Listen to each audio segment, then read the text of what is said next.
Happy Saturday. I'm super excited for everybody to be here. Today we are going to be talking about we're actually going to be sampling several parts of what is in my Mastering Management course. And this is something that I've been talking about all week.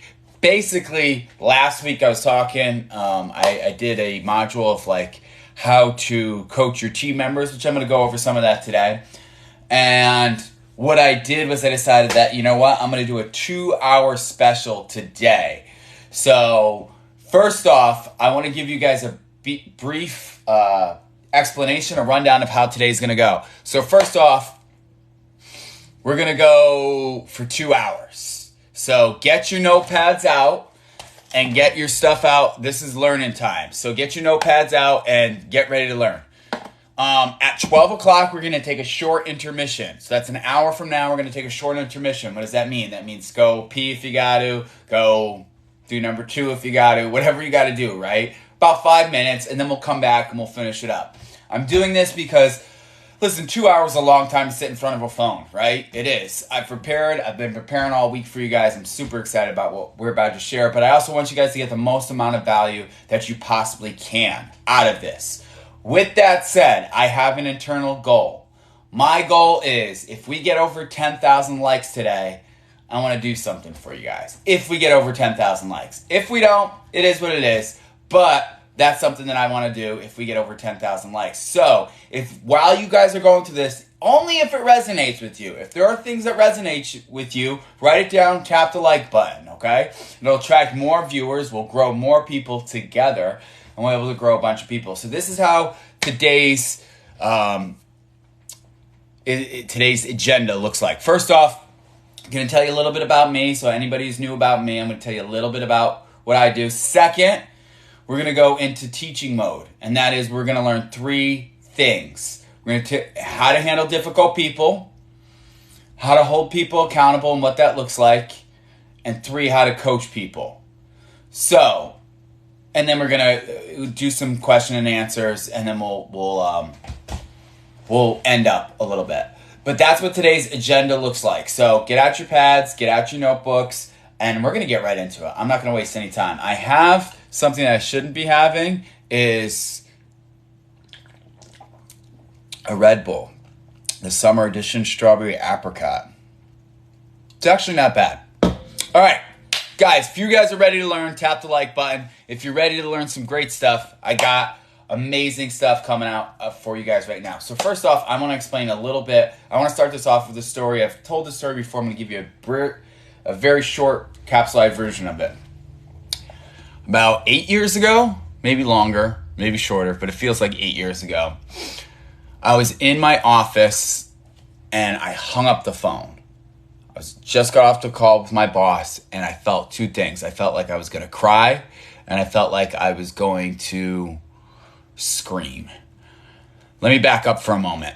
I had just taken over an organization that was filled with, it was the bottom of the organization, and it was very bad, and I was so concentrated on trying to fix the organization, and I was focused on one department. I didn't realize the rest of the organization just hated me, and I wasn't even paying attention to it. I was overworked, I was overwhelmed, and I was understaffed. All 3 things, which I'm sure you guys can 100% kind of get oh man, I've been there before. If you've been there, if you know how that feels, tap the like button, let's know what's going on. So what happened is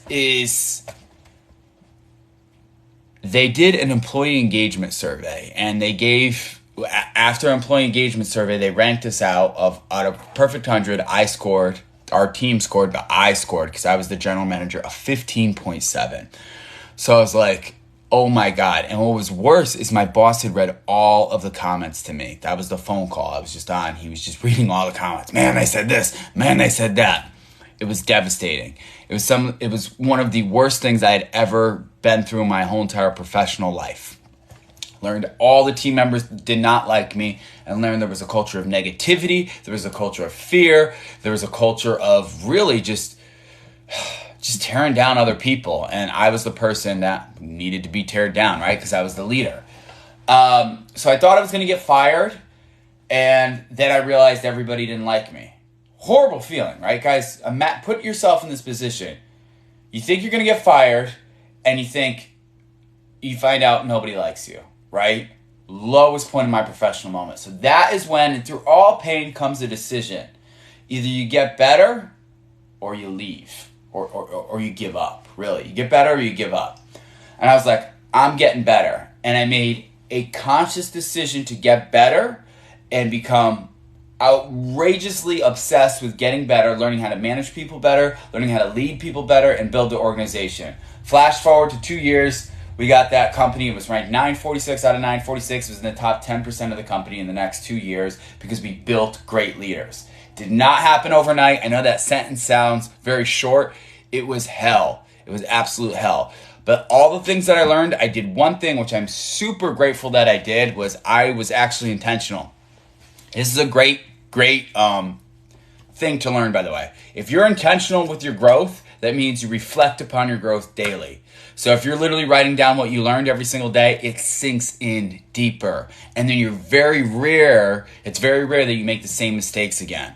So that is what I did, and I did that for like a year and a half. Every single night I would go home and go, what have I learned today? Okay, what could I get better at, right? And I was the only one doing this. Nobody else was having it. I was just super like, when you find out nobody likes you, when you find out that you're gonna almost get fired, it really is painful. I actually went outside after the phone call and I looked up to the sky and hot tears came down my cheeks, and I was like, I thought I was supposed to be here. I thought I was supposed to help these people, and I found out they all hate me.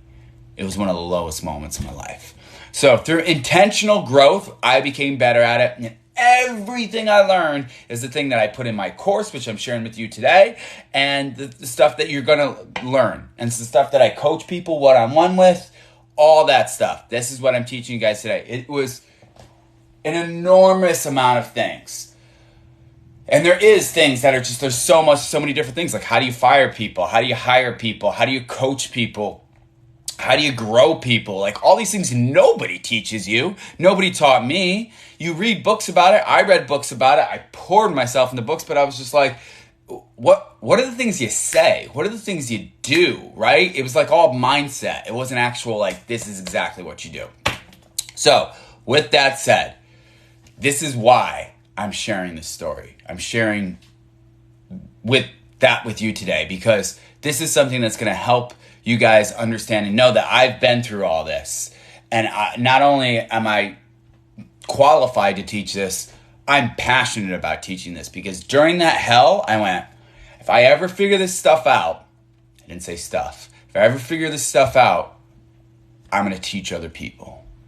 I'm teaching other people how to do this, because this is messed up. That I was not taught how to do this, and there's nothing else to taught. That's why I have this TikTok. That's why I have this channel. That's why I'm delivering this to you on a Saturday morning at 11 o'clock. And I'm so grateful for every single one of you guys being here. Thank you so much for the likes. Like I said, if we get over 10,000 likes, I want to give something away for you guys. So let's get right into it. So first on our agenda is we're going to talk about how to handle difficult people in the workplace. What that means. This is what I'm focusing on today. You're a manager, and you have a difficult person that you're trying to coach, but there's a wall you keep hitting, and they're uncoachable. Trust me, all those people who didn't like me, I had to coach every single one of them, and I found there's 3 different things that were patterns that they kept doing, and I was like, oh, this is a pattern, man. This is what they're doing. And then pattern recognition is the key in life, guys. Maybe write this down. If you are looking for patterns and you see things that come up consistently, you have the ability to predict outcomes. If you have the ability to predict outcomes, what that means is you can brace for impact. You're prepared. And a business person, a leader who's prepared, is much better than a leader who is unprepared. So being able to see things before they come, knowing what's going to come, knowing, okay, got this. This is what I do next. It's almost kind of like you received A, now you go to B. You receive C, now you go to D. You know where to go. If you know where to go, it is powerful. It is impactful. So So we're going to be talking about difficult people. If you're taking notes, write down how to handle difficult people, how to coach difficult people. So you're going to see me look over to my right. I put all my notes in here. So it's not that I'm not paying attention to you.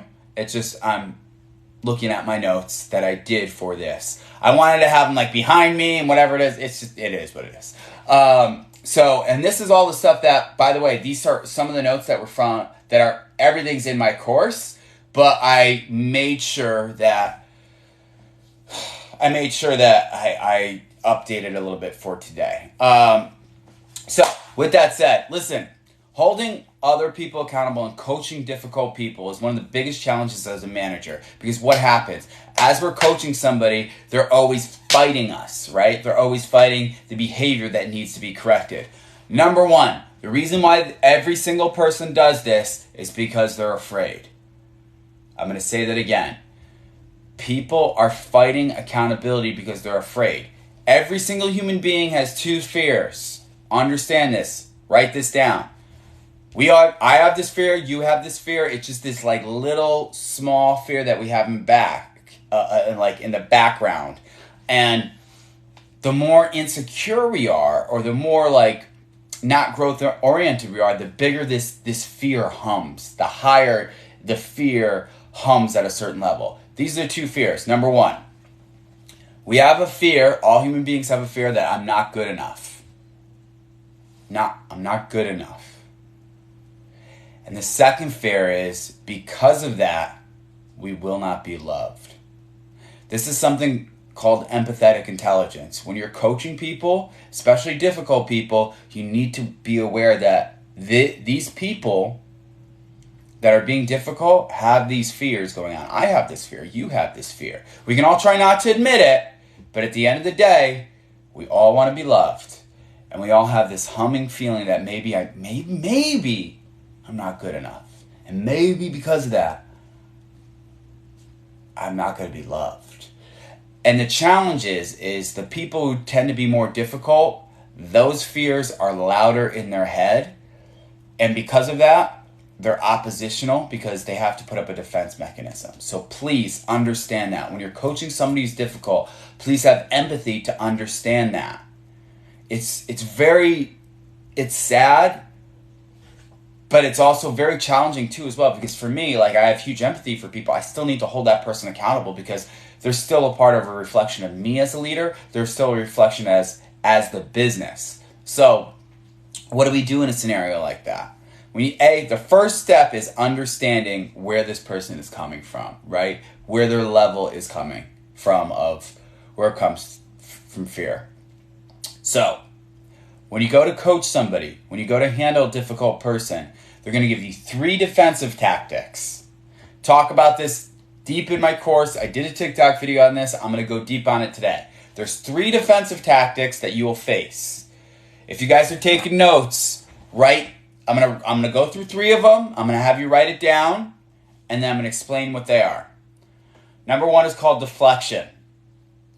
So write down deflection. The source of the problem is something else and not myself. That's deflection.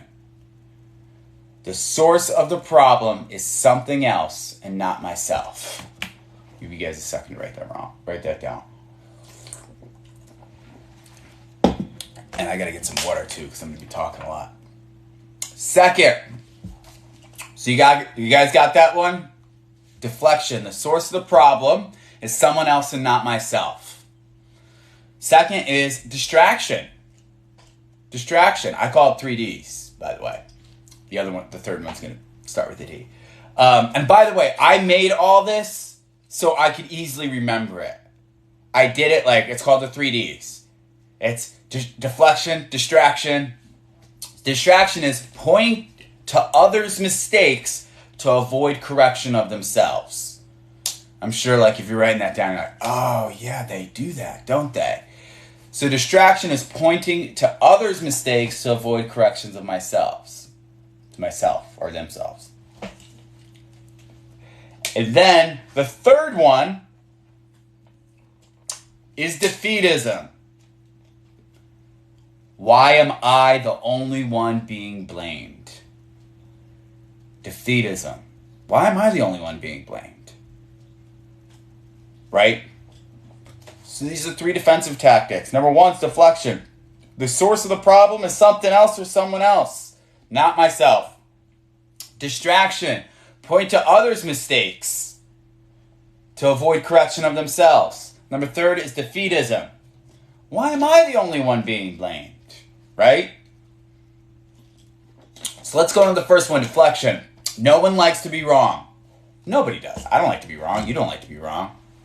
So the situation you're beginning to correct will most likely put the person on the defensive. The way to avoid this is to begin the conversation with compassion and with empathy, like I was saying before. Put yourself in the person's place and realize that being corrected is something that's going to be painful. Most human beings don't like this, right? So understand that. Approach with that. You're going to be faced with a lot of excuses. Some of them might be valid. I wasn't trained properly. This isn't my responsibility. I don't know how to figure this out. Someone else prevented me from completing my goal. A lot of them are not going to be as elegantly described as the way I just described them right now. They might be like, this mother effer over here, right? Happens. Don't let this deter your accountability. Keep the conversation focused on the improvement and solely based on how do we fix this. Remember, it's collaborative. It's not you versus me. It's collaborative. How do we fix this, right? So when you're going to coach somebody, the deflection is, I wasn't trained properly. Remember, the source of the problem is something else other than themselves, right? They're deflecting. Something else. Well, I wasn't trained properly. Okay. Got it. I acknowledge that. We still have to fix this. Remember, hold true to your goal. Hold true to the goal, right? So that's what deflection looks like. Deflection is going to be something that you're going to have to say, how can I help you grow in this area? How can I help us grow in this area? And then put it on them. What would you do to correct this? How would you correct this? Give me some ideas. Be collaborative.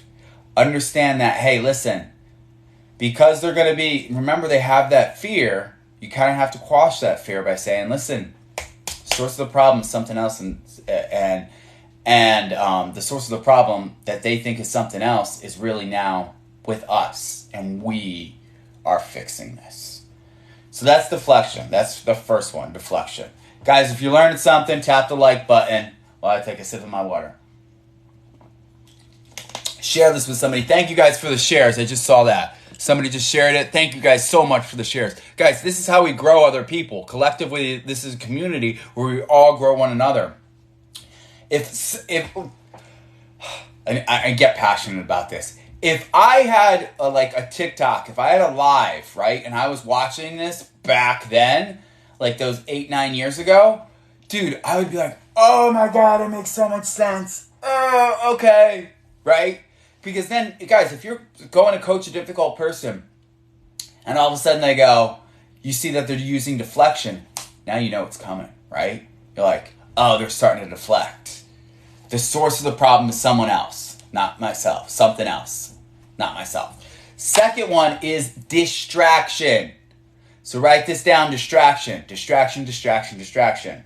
Pointing to others' mistakes to avoid corrections of themselves, right? Appreciate it. Thank you guys for all the comments and all the follows.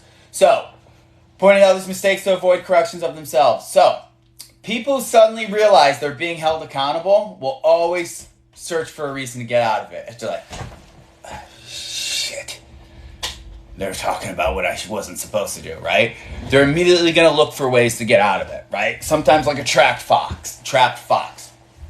A common way is to call to other people who are doing wrong things in the organization. It's the age-old excuse. If everyone's speeding on the highway, why are you picking on me? Look at what this other person's done. Look at this other person. Look at what they're doing. They're going to throw other things up.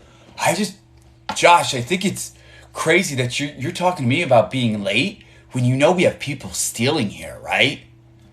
Brilliant tactic. Brilliant. Gotta give it to them, right? You gotta give it to them. They're gonna take something else and just throw it at you and go, handle that, right? And listen, I'm not saying like they're being jerks, but they're doing it. I remember they're doing this out of fear. They're not normally, most of the people aren't bad people, but they're doing this out of fear, right? They're like, I can't believe you're talking to me about this. Do you know this is happening and that's happening? So what you got to do is you acknowledge it and go, yeah, we're not talking about that right now. We're talking about you. And that's always what you do. That's it. Yeah, we're not talking about that right now. We're talking about you. We're talking about your behavior. You always, what they'll do is, this is the conversation. They'll try and take the conversation, shift it over here. You need to take the conversation and go, it's back on you. That's what this is about. And I'm not doing this in a way that's like being like, I don't want to sound like I'm coming across like as rude or abrasive, but remember, this is difficult people. These people are, I'm being elegant how I describe these things. These people can be very, very hurt. So what they're doing is they're projecting a lot of anger towards you. And that's why you need to calmly put the conversation back and say, I understand, but that's not what this conversation is about right now. This conversation is about you. And guess what, man? Every single time you do that, the person's going to be like, damn it. I knew it. Finally, I'm getting caught. And they know, all right, this guy's smart. She knows what she's doing. I can't get out of this, right? You might have to do it once or twice. I understand. This conversation's about you. You have to do it, because if you're not prepared for it, this is one of the most useful tactics, because what they're doing is really messed up. They're saying, look at everything else that you're doing poorly as a leader, and you're holding me accountable for this? Look at what you're doing, right? Woo! I love it, Lillian. Hopefully this can help you out. So what they're doing is they're saying, because of your leadership, because of your management, everything's bad. How dare you? And they're trying to make you feel insecure. They're trying to say, you're the failure here. You're the one that's doing the wrong thing. Which, by the way, we as managers and leaders are, yes, 100%. We're always looking to fix ourselves. We're always looking in the mirror at the end of the day, be like, dude, I messed up. I got to get better. Part of that is maybe not holding somebody accountable when you should hold them accountable, right? So remember, second one, distraction. Pointing to others' mistakes to avoid correction of them themselves. How to handle that? How do you handle it? Direct the conversation back on them. Understand? Yeah, understand Frankie Edgar has stolen thousands of dollars worth of stuff. Thank you for bringing that to my attention. That's not what this conversation is about. This conversation's about you, right? You gotta jar the conversation back towards them. Guys, if you're learning something, tap the like button, share this with somebody you love. Thank you, guys. I appreciate you.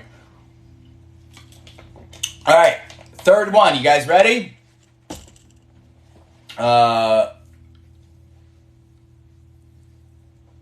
So, that's a good question. That's when the source of the problem is something else or not myself, right? That's collaborative time. That's, I understand. How do we fix this together? Remember, guys, this is results and end result and outcome focused. It's not about the problem, it's how we fix the problem, right? Managers and leaders, you're problem solvers. You're firefighters. You put out fires every single day, right? So when somebody says, I wasn't told this or I wasn't trained, it's, I understand, you know what? And I thank you for the feedback. How do we fix this now? Because this behavior can't continue. And I appreciate it. How do we fix this? This is a collaborative moment, right? Because they might be right. They might be saying something like, I wasn't trained on that. Great feedback. Thank you. That's something we need to get better at. How do we fix this now? How do we fix it so this doesn't happen? Right? Collaborative. All right. So going to the third one. Defeatism. This is, by the way, defeatism.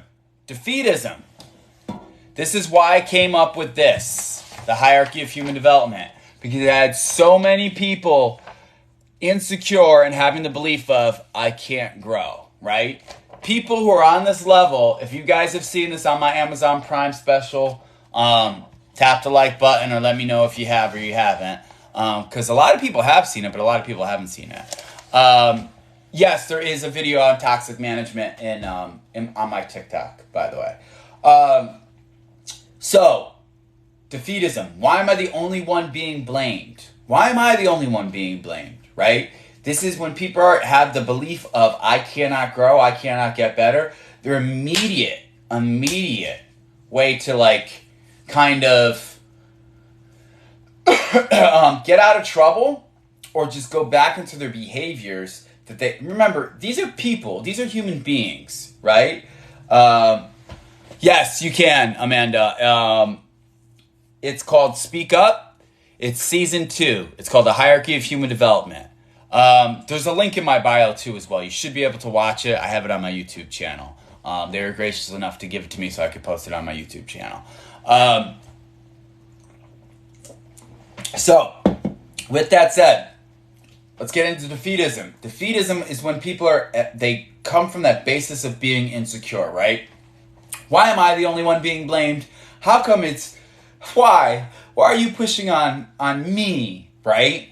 And this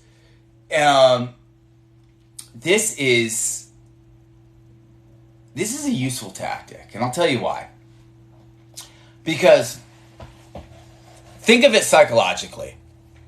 Yes, guys, thank you so much. Wendy, Candace, I appreciate it. I'm not going to stop to answer questions right now, even though I want to so bad because you guys are asking great questions. We're going to have a Q&A later on. But yes, follow my TikTok. Got all the all management videos. I got a podcast. I have a course. Guys, this is all built for you. Remember, I told the story at the beginning. I went through hell, and then I made a decision, like a conscious decision, to teach this to people. That's why I'm doing this on a Saturday morning, right? Like, I could do something else on a Saturday morning. It's a beautiful Saturday morning where I'm at, by the way. Beautiful, gorgeous. But this is why I'm doing this right now in front of you guys. I'm getting goosebumps, man. Just because I love doing it. I love helping people. Anyway, let's get back on track, right? So, defeatism. Why am I the only one being blamed? Think about it this way. This is the psychological aspect that somebody who's insecure is doing. If you go in to correct somebody, they're literally doing this. But they're not literally doing it. They're metaphorically is what I mean. Don't hit me! Don't hit me! Please! Okay? That's very useful. Because if they're doing it, who makes it to be the bad guy? It's you, right? If you hit that person while they're like this, you're the bad guy. Like, how dare you go after somebody who's in pain, who's hurting, who's going through hell right now? How dare you, as a manager, as a leader, do your job and hold this person accountable, because look at how broken they are. Again, very useful. Extremely useful tactic. Remember, guys, why do people do this? Why? Because they're hurt. They're afraid. They're afraid they're not good enough, and because of that, they're not going to be loved. So understand that. But it should not enable this behavior. So, thank you so much, Ellie. Appreciate you. So, the way to address this is a little tricky. Sometimes when you correct behavior, especially if it's done in private, as it should be done, you will encounter a team member who will retreat and act as if they are the martyr in the situation. This is another distraction method that's used, and it's very effective. And what it is described is as learned helplessness. Have you guys ever read the book Learned Optimism? If you haven't, or you have, it's not a big deal.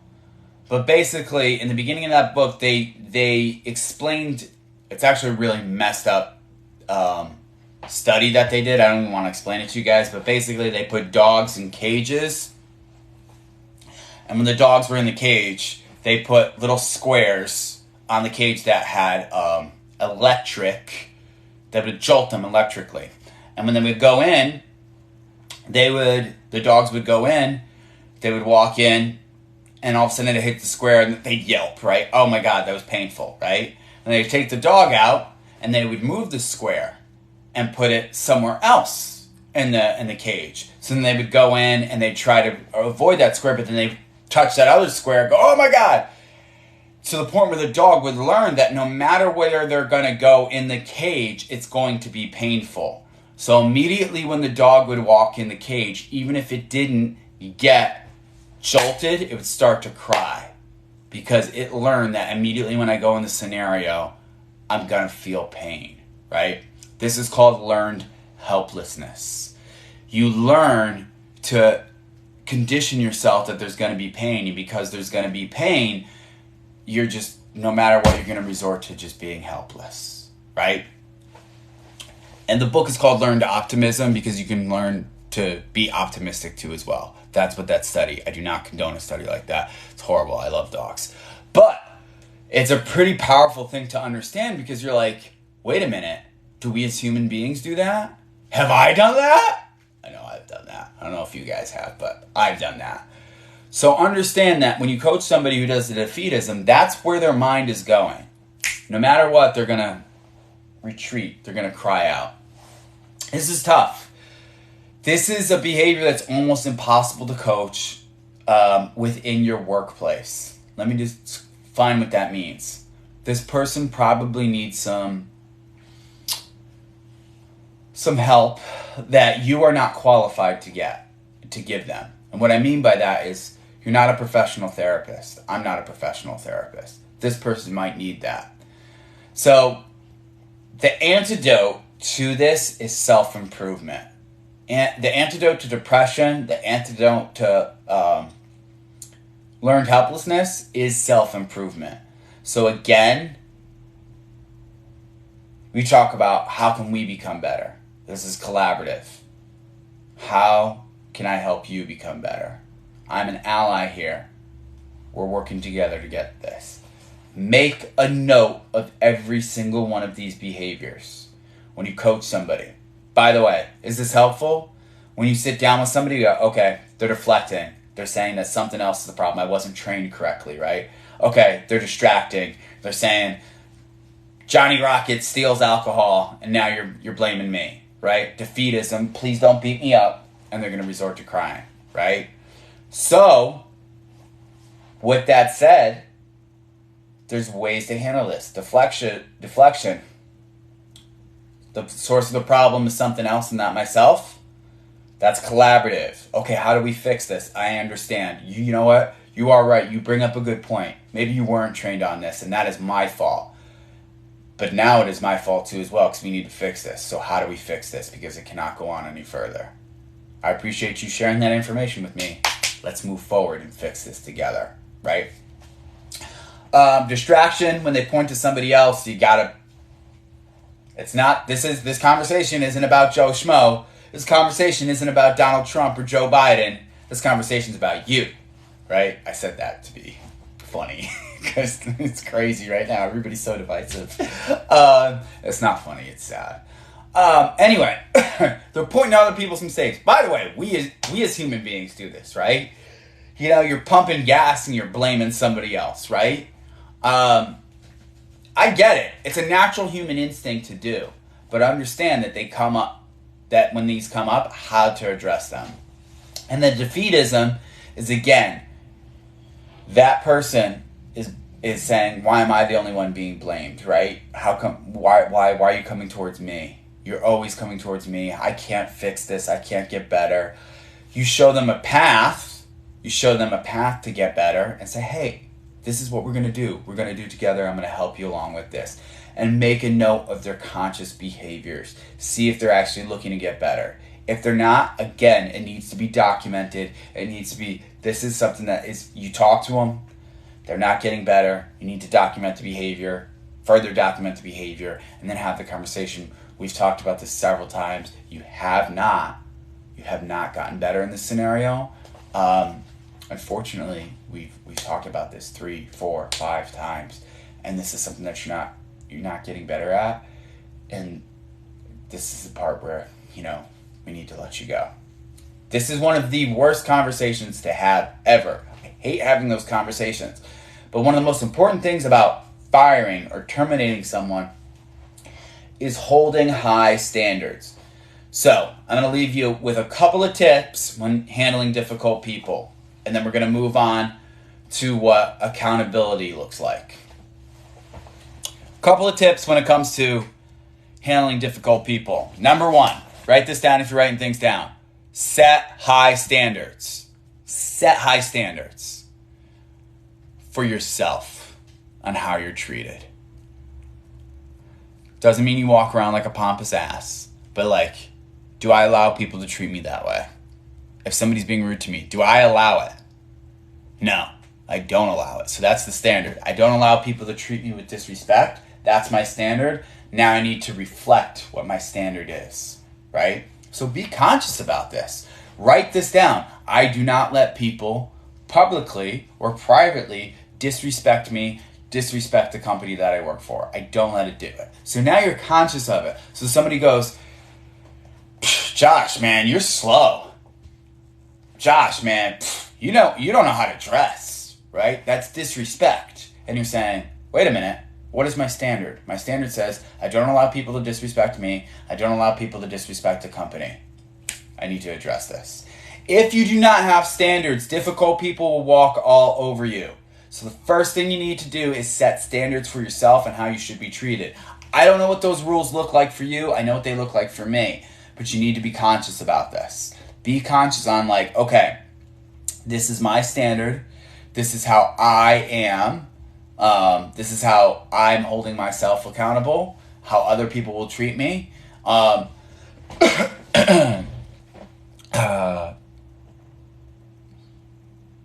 Okay, that's a good question. That's a good question. I'm getting distracted again. I'm sorry, guys. I know you guys write these questions down. So how would you handle that? So if somebody's saying, hey, Josh, be like, "Ooh, time out. Are we joking here or are we being serious?" Listen, half of it is how you handle things with confidence, right? So a lot of this needs to, a lot of new managers, right, that I'm coaching, that I talk to, half of their problems would be fixed. Half of my problems would have been fixed is if I was okay with confronting people, right? Like, okay, I need to confront this person. That's a lot what management and leadership is. Either in a good way or in a challenging way. But you need to be able to be like, okay, I need to talk to this person. And that short amount of period of time that is in your brain where it's fearful, you need to overcome it. So you go, I know what my standards are. I need to talk to this person. So for me, when anybody ever made fun of me, I go, oh, time out. Are you making fun of me? And they'd be like, well, no, or, well, it's just a joke. I'm like, I don't make fun of you. Don't make fun of me. And they'd be like, oh, okay. Or they'd be like, damn, you can't take a joke? You're not sensitive? I'm like, hey, I don't treat you that way. I expect you not to treat me that way. It's just human being to human being, you know? Most people get it. Immediately when you say it, if you go like, hey, time out, what are you doing? Don't do that with me. I don't do it with you. Now, if you do that to the person, if you're making fun of the person, shame on you. That's your fault as a leader. If you're making fun of people and going around and tearing other people down, I don't think you are. But if you are, that's why this person's doing it, because you're doing it. So it's real simple. It's just approaching the person immediately when they say it. Remember, this is why I say with standards, your standards are, they don't disrespect me, they don't disrespect the company, right? I'm not saying that that's where your standards are, but for instance, for the scenario, they don't disrespect me, they don't disrespect the company. So when they do it, you hold them accountable for it. And this is what we're going to go into next with accountability. So difficult people is that. That's one of the things that I say. And the second is the sooner the better when it comes to handling difficult people. Do not let it linger. don't let it linger. I know you're busy. I know there's so much on your plate. But when you have a difficult person, sniff it out. Approach it immediately. It'll make your life so much easier. And what'll happen is people start to realize that they can't be difficult because it gets handled. If you have one person be difficult, you have another person be difficult, another person be difficult, and you never get around to it, that's the culture. Everybody does that around here. Talking a lot. I hope you guys are learning something. If you guys are learning something, tap the likes. Appreciate it. I'm trying to get to 10,000. And it's a huge goal. But I always shoot for a huge goal, right? Anyway, so that is difficult people. How to handle difficult people. And remember, deflection, distraction, defeatism, and how you handle it. Okay, guys? Thank you so much for the likes. I love you guys more than you know. So, we're going to get right into accountability and what accountability looks like. So if you guys are taking notes, this is going to be heavy note-taking time because accountability is one of the things that is super, super, super important. And I'm going to explain why. So, I'm looking through my notes here. Winston Churchill said this. The price of greatness is responsibility. Let me say that again. The price of greatness is responsibility. The price of greatness is responsibility. It's powerful, right? This is what accountability means. I used to work for a company and they said we have a culture of accountability. And it was great, right? Because the whole thing was that you're holding people accountable, you're holding yourself people accountable. But then I realized something. It's not just about accountability. We talk about accountability as almost a negative thing. It should be not a culture of accountability. It should be a culture of empowerment. Accountability equals empowerment. Think of accountability in that way. Think of accountability as I'm empowering others. Not just I'm holding people accountable. It's I am empowering others. This small mental shift when it comes to accountability will make you approach accountability quicker. Because if you're thinking, man, I gotta coach this person, I gotta help this person, what's gonna happen is you're gonna be less to jump towards it. So think of accountability as empowerment. So everybody makes bad decisions. Everybody makes wrong choices. The beauty in bad decisions is that after it's made, we have the chance to make a greater improvement than before. Bad decisions are like flashlights. They shine light on an area of opportunity. I'm going to say that again. Bad decisions, poor decisions, are like flashlights. They shine light on an area of opportunity for you to fix. So remember, when you're seeing something happen, think of it like, this is like a flashlight. I'm shining an area of opportunity. That's something I need to fix, that I can fix, right? All of a sudden the light's on, you're like, oh, woo, we didn't see that corner, it was really dirty, but now the light's shining on, it's really dirty. We got to clean it. That's what bad decisions, that's what poor decisions that we make as leaders, that our people make, it shines a light on how to actually fix this. Thank you so much, guys, for the likes. I love you guys more than you even know. And thank you so much for the nice comments. Ooh, we're almost at 10,000. By the way, if we get to 10,000, we're at 5,000. I want to do something for you guys at the end. Okay. So, we must learn ourselves for accountability. We must learn to love learning and respect the pain of correction. So write that down. We must learn to love learning and respect the pain of correction. If you're a leader, if you're a manager, you have to understand that. You got to love to learn, because you're going to have to learn so you can lead your people better. And you got to respect the pain of correction. It's going to hurt. It's going to hurt to be corrected. And this is the culture that your company should have. Love learning and respect the pain of correction, because it is painful. It is painful. Okay, so let's go on to what accountability looks like. So, accountability and responsibility are synonyms with each other.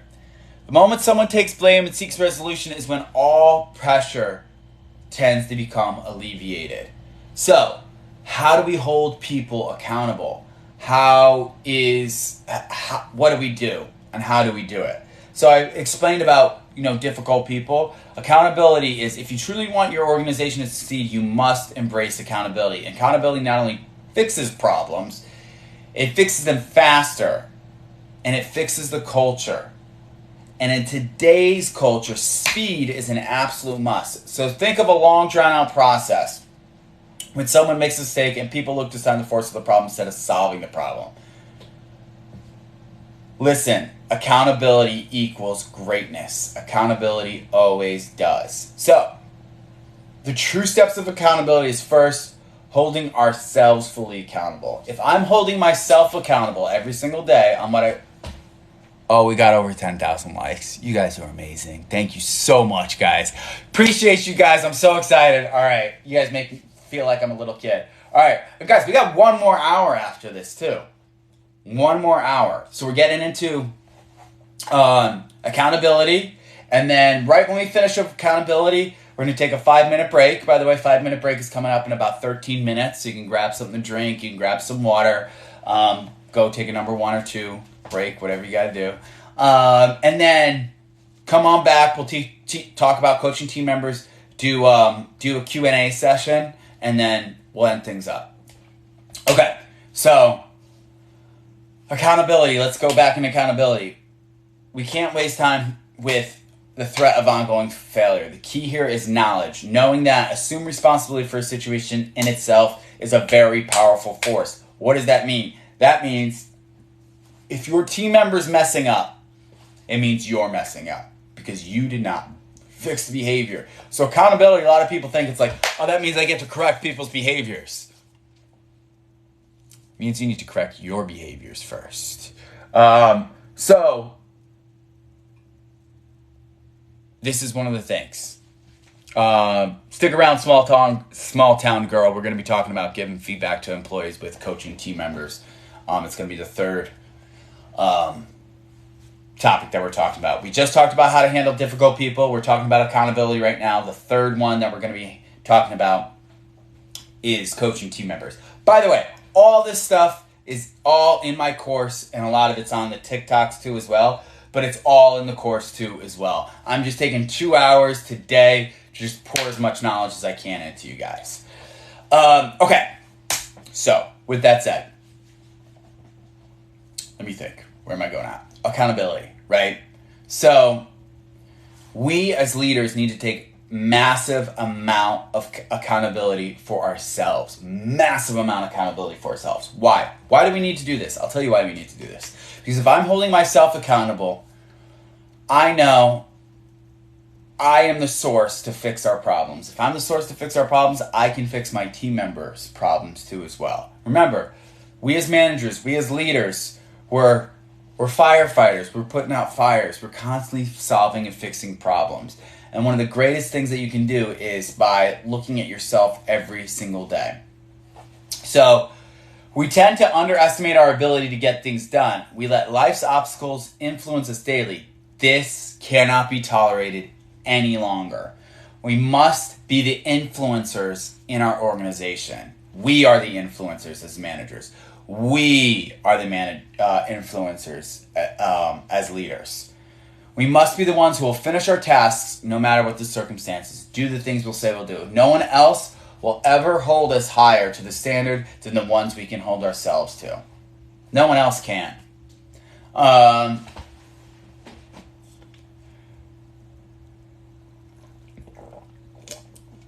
Thank you. I got an interview guide in my... The team is amazing, care about them and success so much, I just don't feel comfortable giving feedback. By the way, you won't at first, small town girl. Small town girl. You won't at first. But as you as you start to do it, you understand the importance of it. And even if you don't like doing it, once you see like, oh my God, the importance of me fixing behaviors as soon as possible, what happens is they go, oh, okay, I get it. I gotta fix this. Like, even if I don't like feeling comfortable with feedback, I gotta fix this, because now it's gonna make my life, it's gonna make my team members' life so much easier. And we're all gonna, like, it's gonna be a place where we can actually come going on. Thank you.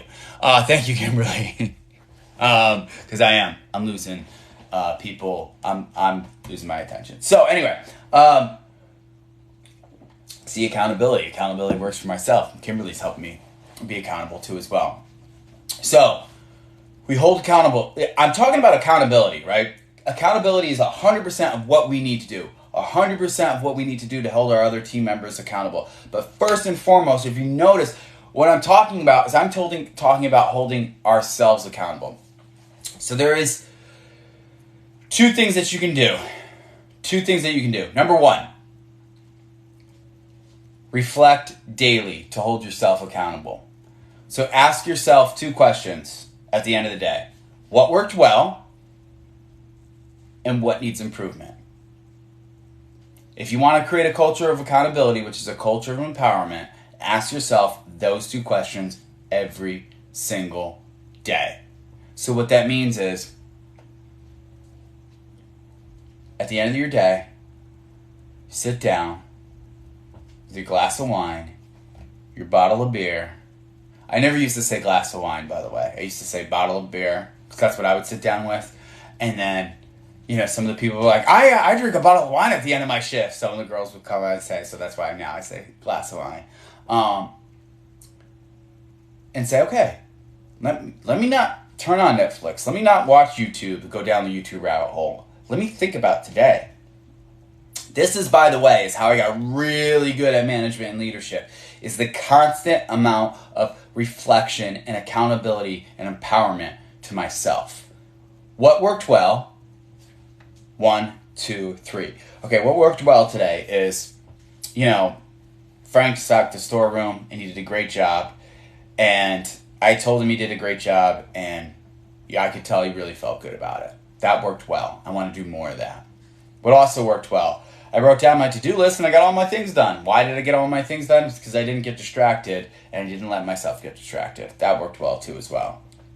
What also worked well, let's see. I told our night cleaners that they're doing an amazing job. And I love the fact that when I come in to work every single day, that they have, all the napkins aligned in the right way. I rewarded the good behavior. What didn't work so well? Okay, well, let me think. I noticed a team member come in late today, and I didn't address it. Ouch, that's painful. Right? I didn't address it, and I noticed they walked in late, and I didn't say a word. That's not their fault. It's your fault, because you're not saying anything to them. Okay, ouch, that hurts. Got to make sure I don't do that again. By the way, what do you think happens when you do this? When you're writing accountability down for yourself? Next time somebody walks in late, 15, 20 minutes, 7 minutes late, you're like, oh, I wrote it down. I gotta address it. Hey, Aaron, what's going on? It's 12 o'clock. It's 12:17. What happened? Are you okay? Oh, yeah, I hit traffic. Okay, listen, we care about each other here. And one of the things we care about each other is we want to make sure that everybody's here and they're on time to do their job. Some of your people that are here are relying on you to be here at 12 o'clock, and you're not here. So if you're going to be late, you have to call us. You have to let us know. A, we worry about you, and B, there's people waiting on you. They got to know. It's disrespectful to them. I know that's not your intention, but it is. Okay, Josh. All right. Boom, you addressed it, right? And then you got to watch that person's behavior too as well. Anyway, so you write that down. That didn't work out well. What also didn't work out well, I noticed one of the other managers that I work alongside, I think they're blaming me about certain things when it comes to the schedule. Because I'm hearing all the team members say, oh yeah, Josh doesn't know how to make the schedule. I need to address that. Because that's bad. And then what else didn't work well? I left 2 hours later than I should have because I didn't delegate properly enough, right? So then what happens is this is the true measure of accountability.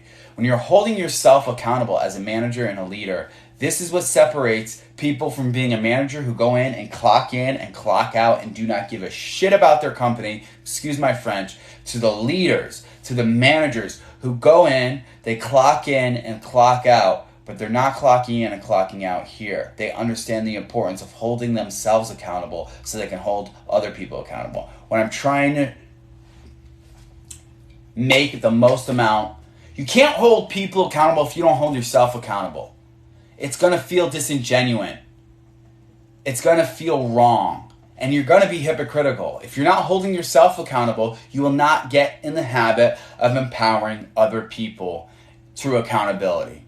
Remember, when you're writing down what worked out well and what didn't work well, that is an act of empowerment. What does that mean? An act of empowerment is you are empowering yourself to be better, so you will empower other people to be better too as well. Think of accountability as empowerment. Accountability equals empowerment. It just does. Just does. It always has, always will.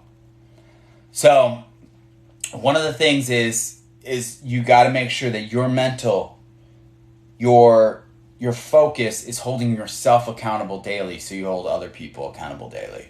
There's a great book that I recommend that you read. You don't even have to read it. No, you should read it. Called Extreme Ownership by Jocko Willink.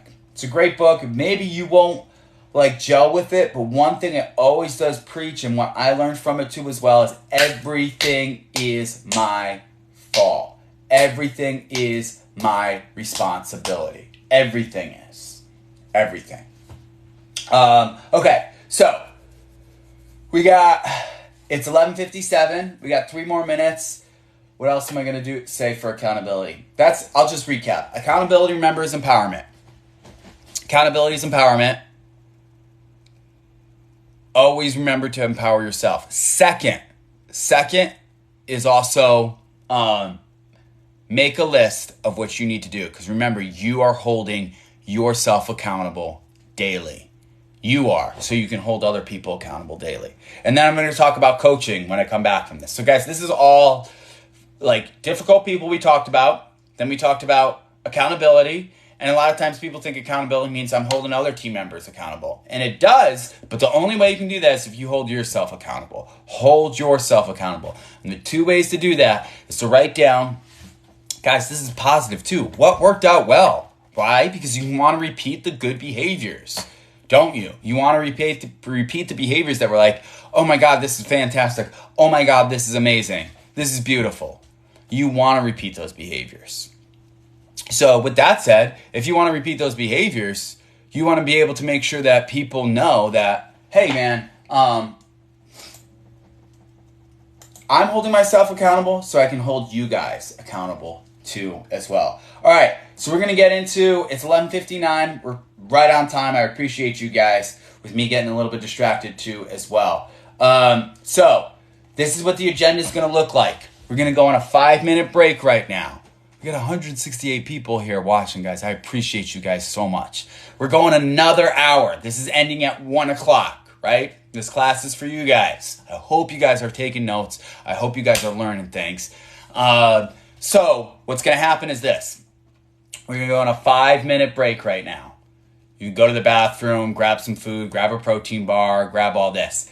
And then we're going to talk about coaching team members and what that looks like. And then after that, we're going to do a Q&A section. And I see there's a lot of questions. So guys, hold your questions until we get into that QA section. That QA section is probably going to happen around 12:25. And then we're going to end. We'll do 20 minutes of Q&A, and then we're going to end. and explain, a little bit about the future and what we're doing in mastering management and all that type of stuff. So I want to put on some music right now, so play in the background. Hopefully TikTok doesn't flag me. I just actually thought about that. So put on some nice instrumental music. So for 5 minutes, I'm going to go take a drink of water. I'm going to go take a break.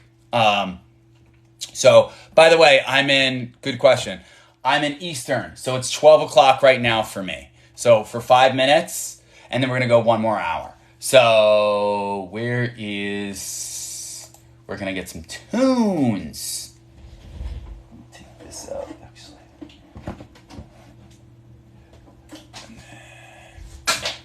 Come on.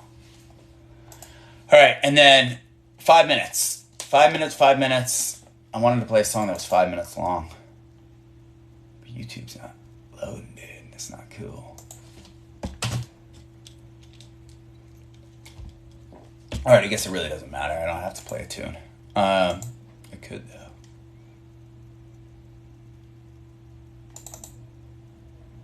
Play this song. Let's see if it plays. Yeah, 12:30 is when the Q&A is going to be around. All right, I'll play this song right now. Here, guys, 5 minutes. I'll be back in like 4 minutes. All right? Be right back, guys. Thank you.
Okay. Whew. All right, what do we got? We got another minute left. Hopefully you guys like that song. All right, cool. All right, I'm coming back. Well, guys, by the way, if you guys just joined, we just did one previous hour where we talked about difficult people and accountability and what to do with that, which Thank you guys. We're at 14,000 likes. Oh my God, you guys are amazing. You guys are beautiful. I love you all more than you know. So we're learning today, right? We are learning today of everything that we do. By the way, one of the things I like to do is, one of the things I'm very passionate about doing is coaching people one-on-one, right? That's really cool because I build relationships with people and I grow that person. So that's awesome. And I always learn something a little bit new. And by the way, like, I have just a ton of stuff in my course, but whenever I coach people one-on-one, I'm like, okay, they can totally get my course, but also there might be one or two things I could add to it eventually too as well. So that's how I learned how to add more things to my course too as well. Because it's directly from the people. I'm like, oh, this problem, I addressed 90% of what I knew that could be fixed, but you know what? I did miss that, you know? So one of the cool things about the course is that is like, if you buy it, if you get it, what it is I'm adding content to it too as well, right? So it's got everything that we talked about today, plus way more stuff. But I'm also like, after I coach people one-on-one, I'm like, interesting. And that, for instance, one of the challenges, by the way, and we're about to get started again, one of the challenges was people didn't know how to manage their time well. Busy managers didn't know how to manage their time well. And I was like, that's a really good point. And that was something I actually worked on.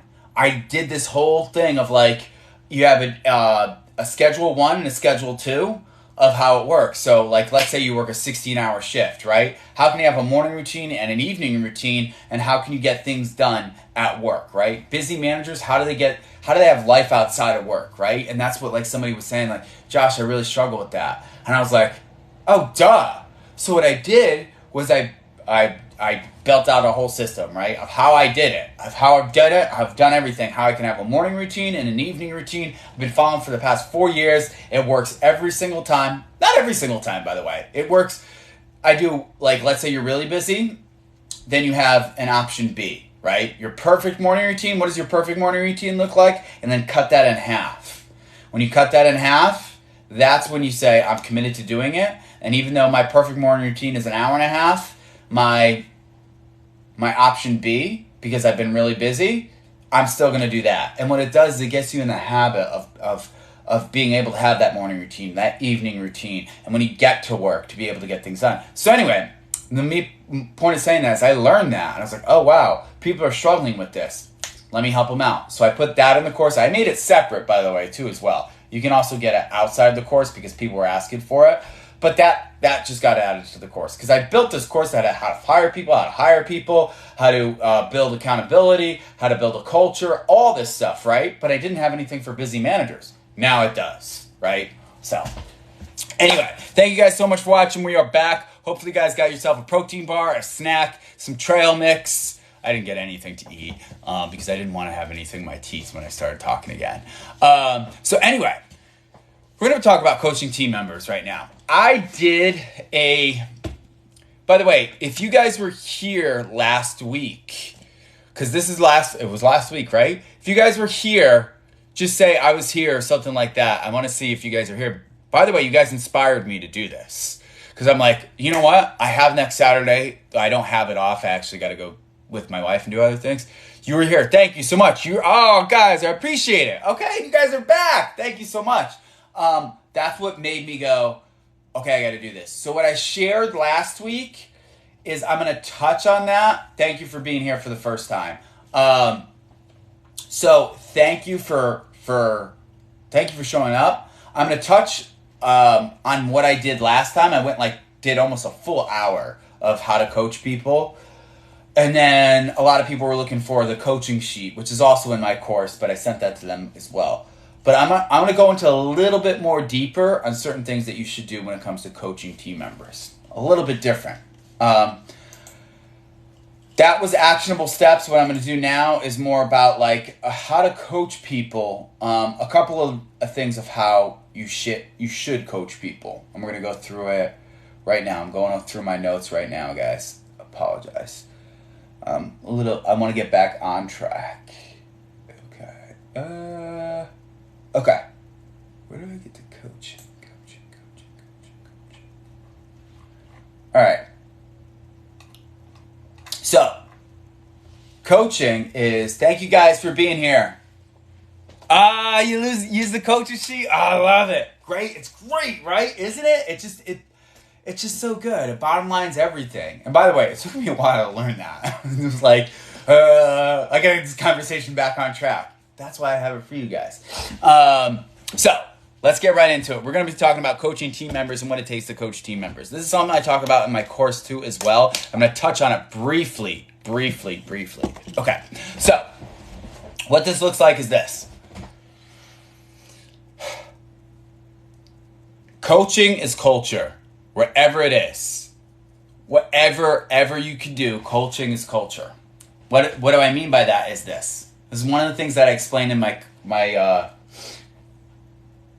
course, and I'll explain it briefly here as well. Social proof is how we build culture.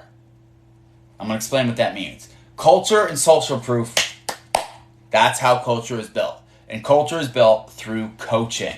So in order to build a great coaching, you need to have culture. So how do you build culture? Let's define what culture is. Let's figure it out. So, social proof is how culture is built. What that is social proof is a psychological study that human beings will gather information from a situation depending on what the masses are doing. What does that mean? Social proof is a psychological study that people are gathering information based on what other people are doing. There's proof that socially it's accepted. Right? That's what culture is. Because people are looking around, they're gathering information. This is what we do here every single day. To give you an example, if everybody shows up late, that's the culture, right? Everybody's showing up late because everybody else is doing it. They're gathering social proof. Nobody's held accountable for it. So I just talked about accountability because that's what social proof is when it comes to accountability. So, for instance, a few years ago, probably more than a few years ago right now, there's a social media storm regarding the Ice Bucket Challenge. Raise your hand or tell me, have you guys learned what the Ice Bucket Challenge, do you guys remember what the Ice Bucket Challenge was? Who here remembers what the Ice Bucket Challenge is? It's called the ALS Ice Bucket Challenge. Yes, you remember it, right? Yes. Okay, guys, think of the Ice Bucket Challenge, think of all these things.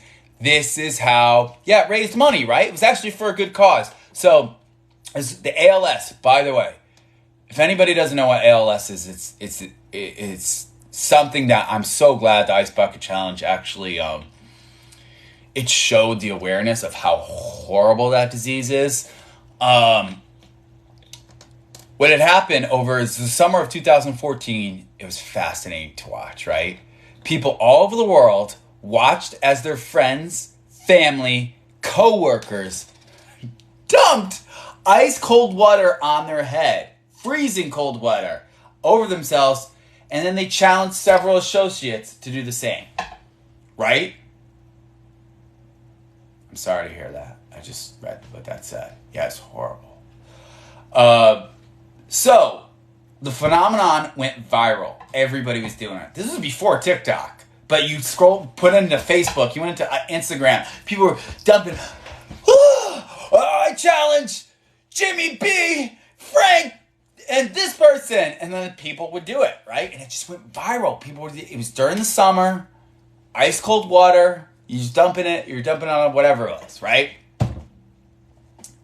The best part was they were filming this bizarre behavior and posting it online for everyone to see. Yes, it was questionable, for sure. But, however, since the masses were doing it, since everybody was doing it, people jumped right in. I'm going to pour cold water over my head. That was almost open. I'm going to pour cold water over my head, right? This is the power of what social proof is. Think about this. Dumping ice cold water on your head is insane. It's stupid. Why would we do it? But we, as a culture, did it for a summer because of everybody else was doing it. So that's how culture is built. People see things and they repeat the behavior. even if the behavior is insane, right? By pouring cold water on your head, right? In this case, it raised awareness. It was a good thing. But just remember that. This is what happens when you coach people, because why you need to coach people, because it builds culture. Because if you're building culture through coaching people, people see the social proof. This is how I gather information. This is what's happening, right? So that's why it's super important to build culture by coaching people. That is how you build culture, through consistent amount of coaching people. There's a movie called Glengarry Glen Ross. It's a sales movie. And they say, you've heard it probably for always be closing, right? That's what Alec Baldwin said. Always be closing. I can't do a Alec Baldwin impersonation. Always be coaching. That's what you need to be doing as a manager and a leader, right? Always be coaching. Always be in the habit of coaching other people. Always be in the habit of saying, hey, that was amazing. I appreciate you doing that. Even coach somebody on a good behavior that they're doing. Reward that good behavior. Coaching always think of yourself as a coach, right? If you're a football coach, if you're a basketball coach, you're not just telling people what they're doing wrong, you're rewarding them when they do things right. You see people come off the field, they're getting high fives, right? That's part of being a coach, right? Some people think coaching is like, I gotta scream at this water bottle until it becomes better, right? It's no, man. Coaching is your mindset has to be, you're rewarding good behavior and you're coaching the behavior that needs to be changed. And you always need to be doing it. This is how you build culture. It becomes a culture of what we just talked about. Empowerment. A culture of empowerment. Not just a culture of accountability, a culture of empowerment. Because people are excited because when they do the right things, because they know they're going to get rewarded. And they're also excited when they learn, because they know they're going to get better. And it's one of those things that is like, oh my God. Wow. This is like a light bulb moment. This is a life-changing thing for my organization. Okay, so importance of coaching is imperative because it promotes growth. Coaching, by definition, is teaching. And the whole reason behind teaching is to bring someone to a higher level. Remember that. Remember that when you're coaching team members. Excuse me. The whole goal is to coach somebody to a higher level. Not to bring them down. Not to say, listen, man, what you've been doing sucks so bad that all of us in the management team were just talking about how much we don't like you and we just want to let you know. Like, why would you even do that? By the way, there are managers out there like that. That's why, one of the reasons also why I built this TikTok, my YouTube, my podcast on Spotify, all this stuff. Because, like, how dare you? This is another human being, and they can grow underneath you, and they can make your job so much easier, a manager and a leader, if you're coaching that person. But if you're not coaching that person and you're pushing them down, they're not going to become better. They're going to get upset. They're going to be hesitant of their behavior. So remember, coaching team members is two things. It's rewarding good behavior and also being able to get that behavior to get better if it needs to be. This is a super important thing. If you pass by an opportunity to coach someone because you don't have time or is it uncomfortable, I'm going to say this twice, by the way. You are promoting that behavior. Let me say it again. If you pass on an opportunity to coach somebody because it's uncomfortable or you don't have time, you're silently approving of that behavior, right? So you need to be able to stop and go, hey, we got to fix this. Even if it's quick. And a lot of times managers, we struggle with this, right? Because we're doing so much. There's so much on our plates. So we go, I'll get around to it. If you love your people, coaching them quick is easy. If you do not have a general love for your people, it's going to be a little bit more difficult, because coaching somebody quick can be challenging because it's a short amount of time, but you know it needs to be done, and you can come across as rude and abrasive. So you need to focus on, like, okay, what do I like about my people? Why am I growing my people? Why is this important? How do I want to empower them, right? Because if you coach somebody quick, you could You could hurt their feelings really bad. It's a good question. So if you are coaching in front of other people, and this is a relevant question, if you are coaching in front of other people, it's you take blame of it.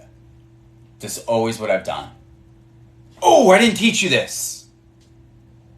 That's how you approach it. I didn't teach you. It's not me. Because here's the thing. People are going to see what happened. They're going to see that the other people that are around are going to go, Josh might have taught that person how to do that. But he let that person save face. Let him save face, man. Let him save face. Ooh, we didn't teach you that. I apologize. This needs to get done. I'm sorry if I didn't teach you. This needs to be done. And sometimes they'll go, oh no, you taught me. I'm sorry, I messed up. Okay. Oh, okay. Well, thank you. I appreciate it. We got to get it done. And they'll be like, oh, okay. That's how you coach in front of other people quickly, by the way. Oh, I didn't teach you. On me, not on you.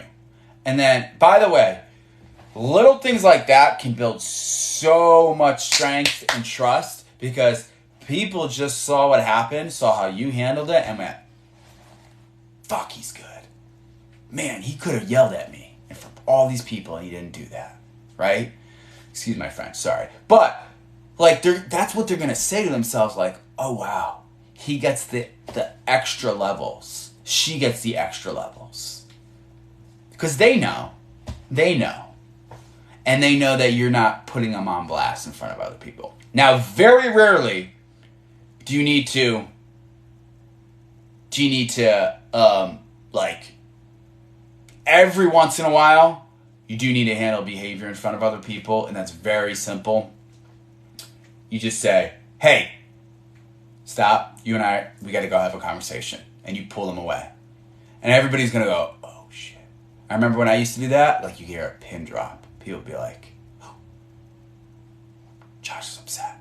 Right? Because I'm a naturally happy person, right? I'm lots of energy. I love people. But guys, when you got to be serious, you got to be serious. You know, you can't be joking around all the time. Anyway, so remember that about coaching. Then I'm going to give you guys, I'm not going to go through the whole coaching sheet, which I did last week. That's all in my course too as well. The link's in my bio for that. But I'm going to give you, even if you don't have the sheet, there's 3 things. Well, there's 4 things, really, to follow. 5. Sorry, I'm like 3, 4, 5. There's 5 things.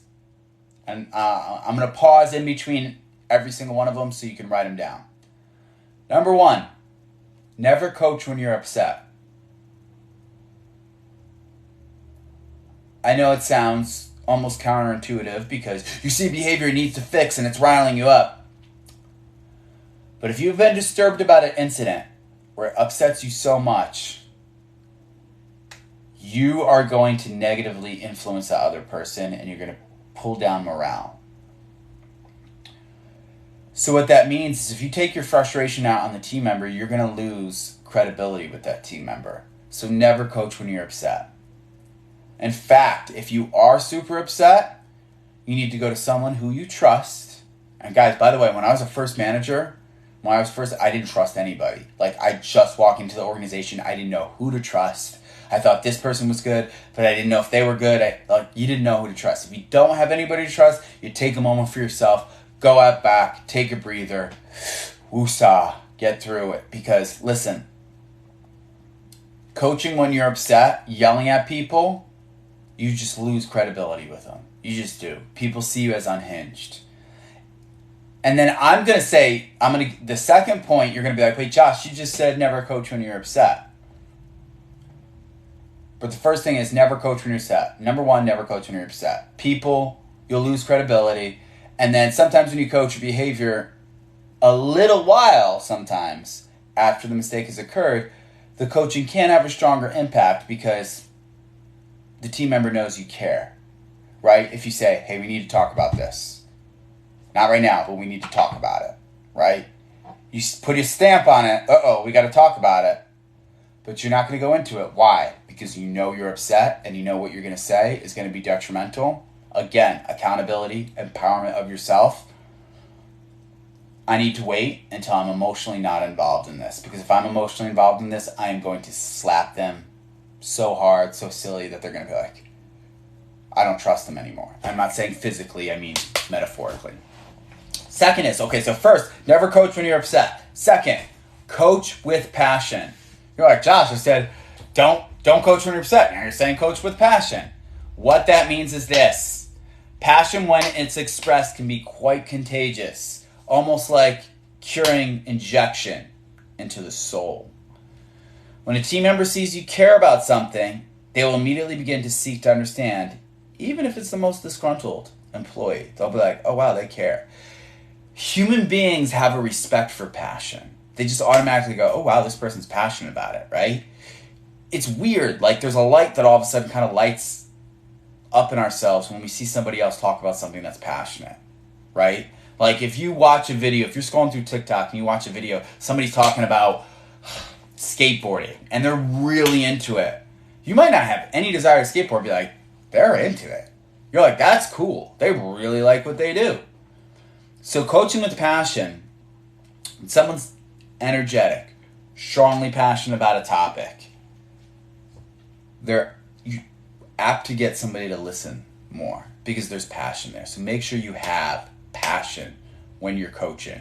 Don't be, all right, so this happened, that happened, we gotta fix it. Coach with passion. Make sure you're energetic. You're passionate about the behavior that needs to be corrected or the behavior that they did well. So that's number 3. That's number 2. Number 1, never coach when you're upset. Number 2, coach with passion. Number 3, stay positive. What does this mean? This means if they effed up, don't be like,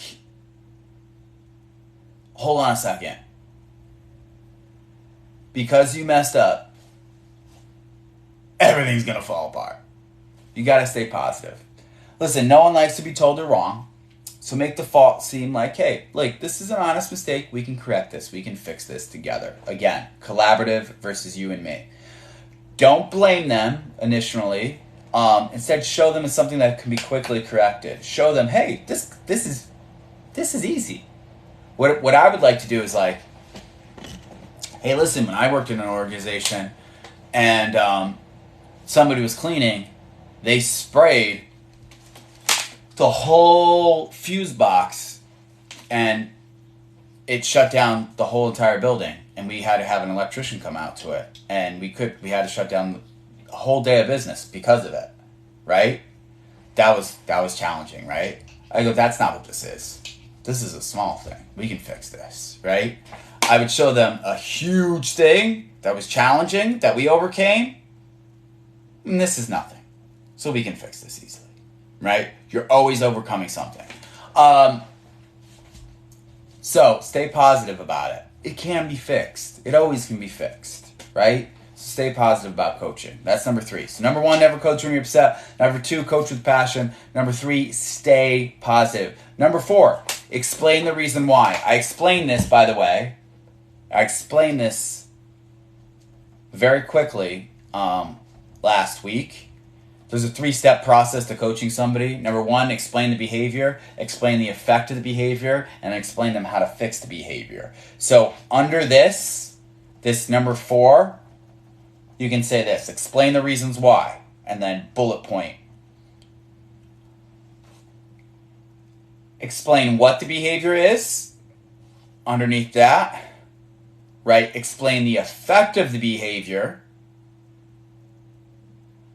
And underneath that, explain the correction of what needs to be done. Too many times I see too many managers, too many leaders.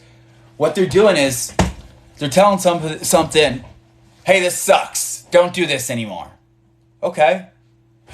Now the team members are like, don't do this anymore. Don't do this anymore. Don't do this. But what am I supposed to do? You got to give them a reason how they can fix the behavior. If you don't, shame on you. You just created fear in that individual. You created fear in them, and now they're like, oh, I don't know what to do. I don't know how to get better, right? So, listen. Never coach when you're upset, number one. Number two is coach with passion. Number three is stay positive. And number four is explain the reasons why. I said there was five, but there's really number four because that four has bullet points. Never coach when you're upset. Coach with passion. Stay positive. And then explain the reasons why. And explain the reasons why is number one, explain what the behavior that needs to be corrected is. And then second bullet point, show them the effect of the behavior. And then third, and most importantly, show them how they can correct the behavior. So let's say you're saying something, right? So let's say you are saying something that is, let's say you have a team member and they're saying verbiage that you don't like, right? So they're saying, cool beans, man. And you're like, ooh. Cool beans, man, for our demographic isn't the most professional thing, right? So if you say, hey, this is a 3-step process. Hey, you're saying cool beans, man, when you say something to somebody. You said cool beans, man. How our demographic is we like to, be professional. The words we like to use, that kind of sounds like, almost kind of like laid back. And that's good if like a bar area, but this is not a bar area. This is a professional hotel. We're not saying cool beans, man. It's when we say something, it kind of like that creates a picture of who we are. So we need to be very impactful with the words that we choose. So saying cool beans, man, unfortunately, it makes us look like a different type of organization. So instead of saying cool beans, man, when somebody gives you information, say, got it, thank you for the information. Or thank you for that information. If I go up to somebody and say, don't say cool beans, man, and just walk away, they're like, okay, I'm never saying that again. But they don't know what to do, right? They're like, I know I'm not going to say that. And then somebody's going to say something, they're like, cool beans. Right? So, step number one. You explain what the behavior is, what they're doing currently, the effect it's having, and then third is what you can replace it with, how it can be changed. Say, thank you for that information instead of cool beans, man, right? This is a small, corny example, but I'm giving you an example, a day-to-day example on that. Okay, so that's what I wanted to get for coaching team members, right? So number one, never coach when you're upset. Number two, coach with passion. Make sure you're passionate about it. This needs to be corrected, right? Number three, stay positive. It can be easily fixed. It's not the end of the world. We can fix this together. Number four, explain the reasons why. Explain the effect of what it is and how it needs to be changed and what you can change, what you can use to change it with. Okay. All right. Guys, thank you so much. We're at 20,000 likes. I'm shocked. There's 250 people in here learning and growing. I'm having Red Bull, by the way, which is carbonated, and that's not a good thing to have when you're talking, by the way. So let's get into question and answers, guys. You guys have been so patient. I appreciate you so much. Thank you guys for sticking around. We're going to get into the Q&A section. So I know there was a lot going on, so whatever you guys got for questions, start putting them in there. And I'm going to try and... I don't want to be rapid fire, but remember I said this is going to be 2 hours long. I don't want to be too long with this and too long-winded. Okay. Ashton asks, I'm a virtual manager. How do I manage regular production without coming off as micromanaging? Great question. Why do you micromanage? But not you. I'm not saying you as in general. Sorry. Why? You guys are asking a lot of questions. Micromanaging is because we are very certainty driven. What that means is I feel certain if this notebook is right here, that brings me certainty, right? So you need to understand the reason why like some things can come across as micromanaging. It's because you need certainty, right? It's because some certain people realize I need certainty when it comes to a situation. So that's the reason why we're like, I want to make sure this is good, because you as a leader want certainty that things are doing good. So this is how you do it. I'm going to give you a short answer. Build leaders. build leaders you guys are asking a lot of questions. So build leaders that people you can trust and delegate to. So what's happening is when you want to make sure things are done, the best way to approach it is ask for feedback on the day and go, okay, this is feedback. How did I go? And you already know there's 3 things that you need to get fixed, but ask for feedback first. They're going to give you feedback. Okay, I noticed this needs to get done too as well. 1, 2, and 3. When do you think we can get this done? And then again, three-step thing. Explain what's going on, how to fix the problem, and what it is. The way to fix that is really to have a leader that you can trust on. And by the way, you need to build that leader possibly. You guys are asking a lot. Okay. I'm going through. Guys, if I miss a question, I apologize. How do you handle someone who uses their emotions saying they feel hopeless and unworthy when they... Okay, you guys are asking a lot of questions. All right. Okay.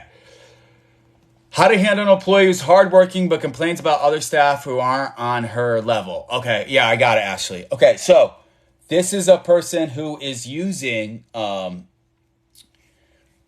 person's probably most likely disgruntled. And you got to ask yourself, what do they bring to the table? Is it worth the headache that they provide right now by almost trying to tear down other people? Guys, what tears down an organization can be fear, negativity, bullying. If this person's really good at what they're doing, but they're tearing down other people, even if it's just subtly, you need to make sure like, hey, listen, you're amazing what you do. I'm working on the other people too as well. I appreciate it. I need you to be somebody who's a positive impact on other people. When you tear down other people, they don't want to move forward. So I need you to be with me on this so we can help them together. Remember, collaborative. And if they're like, they're never going to change. Maybe not. But that person doesn't see a vision that you see. That is, okay, you're building leaders, you're building a good organization. If they don't see that and they don't see eye to eye, even though a really good team member, they might not be somebody that you retain for a while. Because you might understand like, this person adds a significant amount of value, but I don't know. Questions. 2 questions to ask. Can they change? Will they change? If the answer is no to both those questions, might not be the person for your organization. If the answer is yeah, they can change. Will they change? I'm not sure. Coach them. Keep coaching them. But if you go, no, that's when you know when to get rid of them. How do you handle someone who uses their emotions saying they feel hopeless and unworthy? Okay, this is what I talked about in the beginning, which I'll recap very quickly. What that looks like is this. When somebody is, they automatically go into I can't grow. This is where you become collaborative and say, okay, but if you could, how could you? Work through it together. The antidote to depression and learned helplessness is self-growth. It always is, it always has been, and always will be. Unfortunately, Monique, this is something that's out of your and my wheelhouse. And what I mean by that is this person might have a psychological thing that they need to fix, and you can do everything you can in your power, but remember, we're not professional therapists, even though every single day we feel like we are sometimes. I know. Be careful of the limits of pouring into somebody who might not want to grow. Be careful of how much you pour into that person because you could be wasting your energy. So be collaborative with them. How can we grow? How can we get better? Always talk about growth. If they don't want to grow, it's a key indicator of where they might not be great. How to tell a team member to stop talking about themselves to our customers. It's a good question. I got another good question. So how to tell a team member to stop talking about themselves to our customers. So there's not, like, I don't know the exact situation with that, but from what I'm thinking is how this person is talking to the customers is they're probably bringing up stories that are rather not professional or things that should be, and say, hey, listen, I know this sounds crazy, but guess what everybody's favorite topic is? And you could say it just like this, and they'll be like, what? But everybody's favorite topic is themselves. So when you have a customer, I know you want to talk about yourself, talk about the customer's life. Be interested in them. Be curious in them. That's the cool thing, right? You could tell a story every once in a while, but remember to keep it professional and talk about the other, be focused on the other person. This person, they need to feel important. And we, who are taking care of this customer, we want them to feel important. Why do we want them to feel important? We want them to come back and spend more money with us, right? So we need to talk about the people's importance, not just our importance too as well. That's how I would handle it. Might be a little bit deeper than that, but we got a lot of questions going on here. Should managers be friends with staff? Managers should be friendly with staff, but not friends with staff. Huge about that. What that means is you can be friendly by being warm, by being empathetic, by asking them, how's your day going? They're going to come in and go, oh, Josh, finals was crazy, right? I had this girl that I worked with, she reached out to me and told me some very personal information that was going on with her life because she only felt comfortable telling me and not any of the other managers, right? That's because she felt comfortable, but it was professional, right?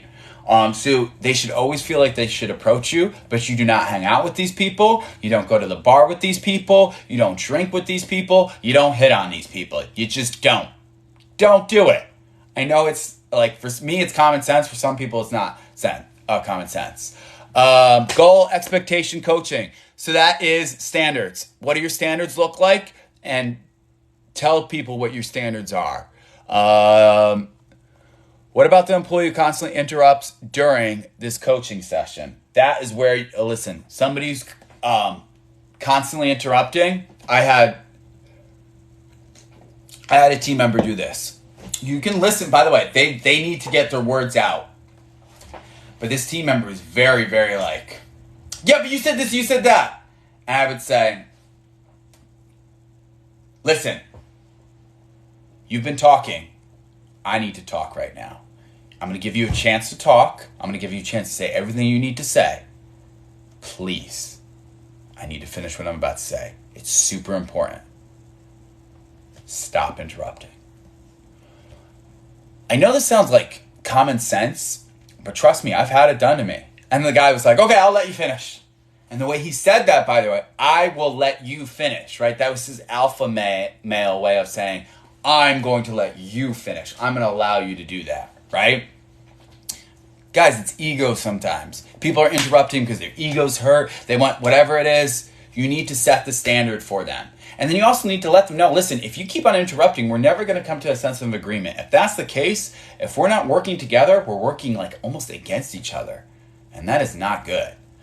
How can you coach a team member that is working against you?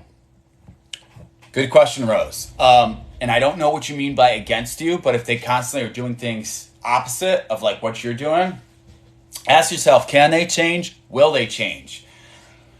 You try to coach them. And what I mean by try to coach them is approach them. Hey, listen, I noticed this behavior is getting done. This is what we need to do. Follow a 3-step process. And then one of the most important things is watch for corrected behaviors. If they correct their behaviors, amazing, fantastic. If they're not, you see that they're not, you got to document it,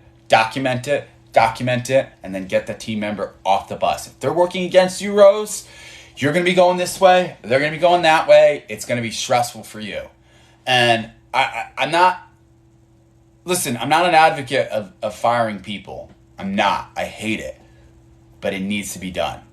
Okay. Level of intelligence. Basically, she has no tolerance for stupidity. I try to coach her and help her. Oh, this is what you were talking about, that other person? Okay. People being present. I work in recruiting, so people need to be in the system and sorting. Oh, this is what Ashton was saying. See the other side, but she fails to think about it at the time. Someone who has passive-aggressive behavior. Great question. Passive-aggressive people, man. You gotta love it, right? They're trying to say something without trying to say it because they're smarter, right? I'm joking around, but you guys know exactly what I'm talking about. Call out passive-aggressive behavior immediately when you see it. Say this to them.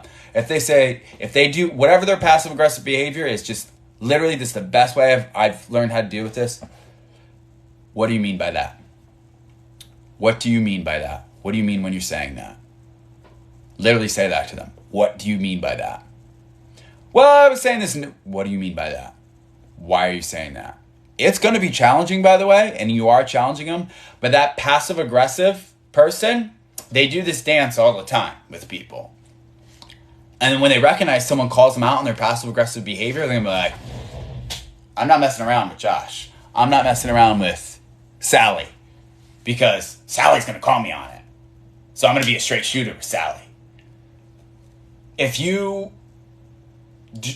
Passive-aggressive people need to be called on their terms when they're being passive-aggressive. And by the way, why are they being passive-aggressive? This is because they're afraid. Remember that. Have empathy for it. They might be afraid. There might be a deeper reason. You might be able to build a relationship with that person, but they're being passive-aggressive because they're afraid. So remember that. Don't get bullied around by passive-aggressive people. How do I scale back labor hours without losing good people to other companies? Great question, which I could do another 2-hour special on. Basically, this is what it is. This is one of the hardest things to do as a manager. Got 56 new messages. I'm behind, guys. Okay. Scale back labor hours without losing good people to other companies. Build leaders. Build leaders. This is how you can actually work on labor hours. Build leaders. And what does that mean is find the leader of every single department and have that person be the leader of that department. Give them small roles of accountability, right? Hey, Jim, when you're doing this, I want to make sure that this area where you're at is perfect, it's intact. You are the leader of this area, of this zone right here. You're taking care of this.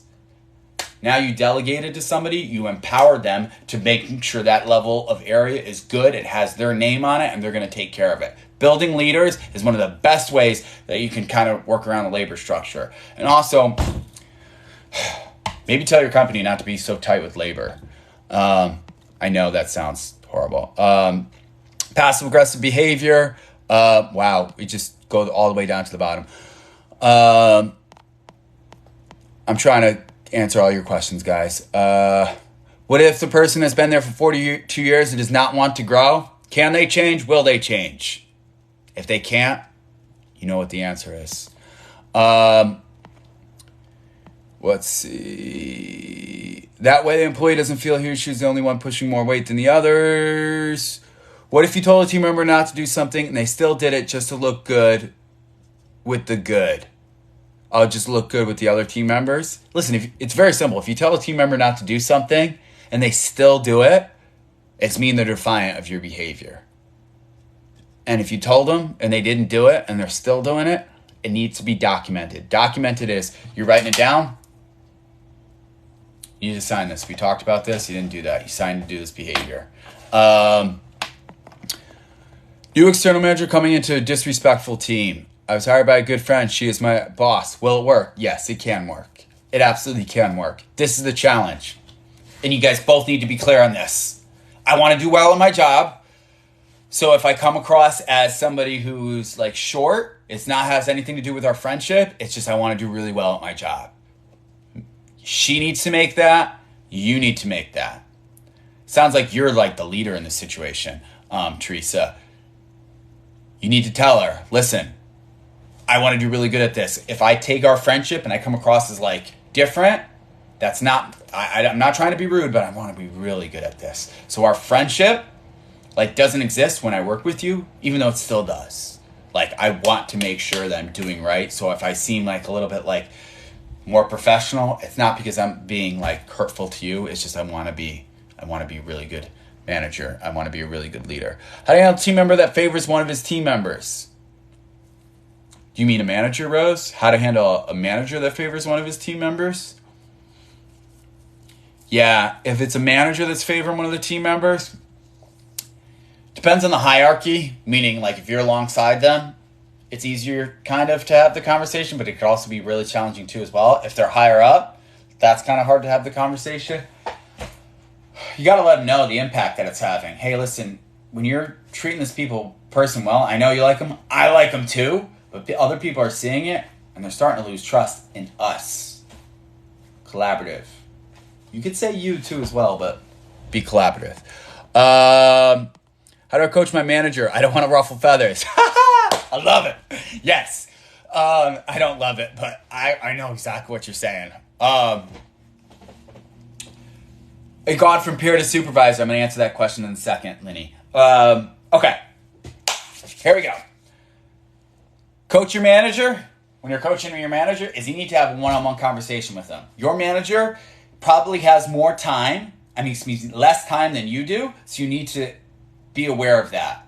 You need to say to them, hey, when you have 5 minutes, I got to talk to you. And they're going to say, oh, yeah, it's important, it's okay, but when you have 5 minutes, I need to talk to you. And they'll be like, either one or two things. Okay, I can do it now, or how about 2 o'clock, right? Get a time and say, okay. Be prepared, by the way. When you say this to them, they might go, all right, what is it? And want to deal with it right now. Some managers are like that. Some managers are like, all right, let's figure it out later. So say, I need 5 minutes of your time, and we need to talk. Do not waste their time. A manager has a lot going on their plate, as you know as a manager too as well, or somebody who wants to be a manager, you have a lot on your plate too as well, so don't waste their time. Again, the 3-step process. Explain to them what's happening, the effect of what's happening, and then a collaborative solution, right? So, hey, listen, I know there's a lot going on. Sometimes when you get upset, it really derails the staff. Like, I hear them starting to talk about it, like they don't even want to approach you. They're starting to approach me, and that's putting more pressure on me because they won't even approach you. Because you're getting upset, they're just coming towards me. Now it's putting more pressure on me. And now all they want to do is want to come towards me because I'm going to handle the situation. Now it's stressing me out. So if you are getting stressed out, can you come up to me and say, Josh, I'm getting stressed out. Can you just handle the people for 5 minutes? Because I'll handle them, but I can't do it all the time. It's so much on my plate. And they'll be like, okay, all right, I get it, right? It's collaborative. You explain what they're doing. You explain the effect of what they're doing and the solution. I've gone from peer to supervisor. Any advice? Same advice I gave the person who was working with their friend works too as well. You were their peer, now you're the supervisor, right? Make sure you go, hey, listen, I know I was just hanging out with you at the bar two days ago or 2 weeks ago. I really want to take this management thing serious. I'm not trying to be rude, but I'm taking this serious. If I act different, it's because I really want to take this serious. It's not towards you. It's not towards the friendship that we had. I want to take this serious. I hope you can respect that. Guys, if they're your friend, they will. They'll be like, yeah, we respect it. And they'll root for you too as well. They'll stick up for you. All right. I have an employee that has ADHD and has constant outbursts of immature behavior. HR nightmare. Sorry, I didn't mean to laugh on that.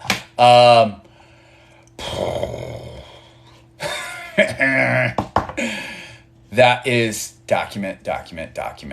And make sure, by the way, because I'm empathetic towards that, whatever behaviors they're doing, make sure it's factual of everything that's like, ooh, this is not good. Factual, write it down, document it, coach them. Always stay with facts. This is happening. Facts. Don't let it get emotional because they will get emotional and have outbursts of immature behavior. This might be a person that when you fire them, they're throwing something across the building. Hopefully that doesn't happen. I don't mean to scare you. But if it does happen, you'll be okay. You can call the police, have them escorted out of the building. I know I say this like just normal stuff. How can I get better at doing interviews? I have an interview guide in the link in my bio. It's also in my course too as well. I go into a whole video on how to do it. But the interview guide is just all the perfect questions you can interview somebody. I built it especially for you guys. All right, I want 2 more minutes to answer questions. How do you deal with associates who slack, need to be told what to do? Can they change? Will they change? Coach the behavior. Are they going to change? Watch for improvements. If they are improving, good, awesome. If they're not improving, document, let them know, hey, listen, this is something that we keep talking to you about. If it doesn't change, you're not going to work here anymore. It needs to fix. It needs to be fixed. It needs to change. How can I help you? Indonesia in the house. I'm going to leave you how do I deal with a supervisor that micromanages, right? Let them know your expectation. By the way, most people don't do this, right? When you get hired at a company, tell them how you learn and how you like to be coached. I know it sounds like almost overly simplistic. Hey, listen, how I like to be coached is like this. So I love coaching. I love it when I'm coached. But I need to feel empowered by the end of the coaching session. If I don't, I feel like I'm being micromanaged. If I feel like I'm being micromanaged, I will be afraid and I won't get results done. You got to let them know. They might not be aware. What do you do with employees that are constantly ask customers who's hiring? wait, what? Say that again? Hold on a second.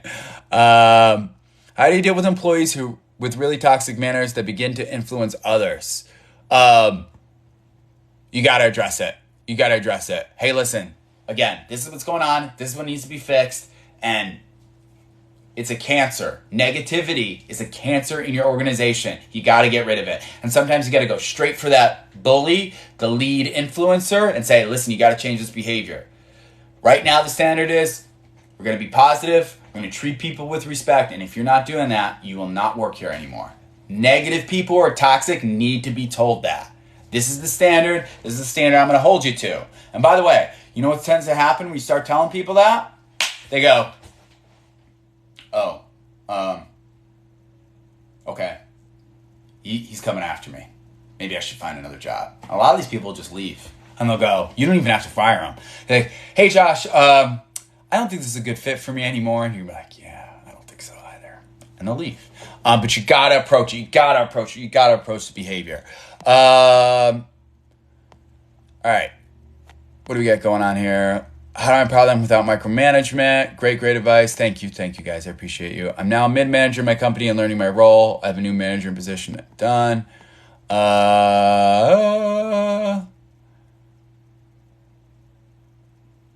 had to have a chair.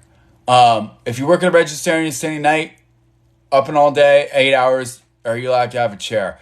Listen, I don't know what the company policy is for your company. They might let you have a chair. They might not. But you got to adhere to what the company policy is. Whatever they said, you got to adhere to it. They might have a reason why they don't have people have chairs. You know, for instance, let me explain something to you guys. You ever sit in an airport and you see this? If you're sitting in an airport, you see chairs, arms in all the chairs, right? There's a reasoning why that's there. Because what was happening is, I believe it was the president of Southwest. It's one of the airlines. He was walking through the airport and he noticed people were just asleep all across the airport. And he goes, this looks trashy in our wing. And he said, put armrests up.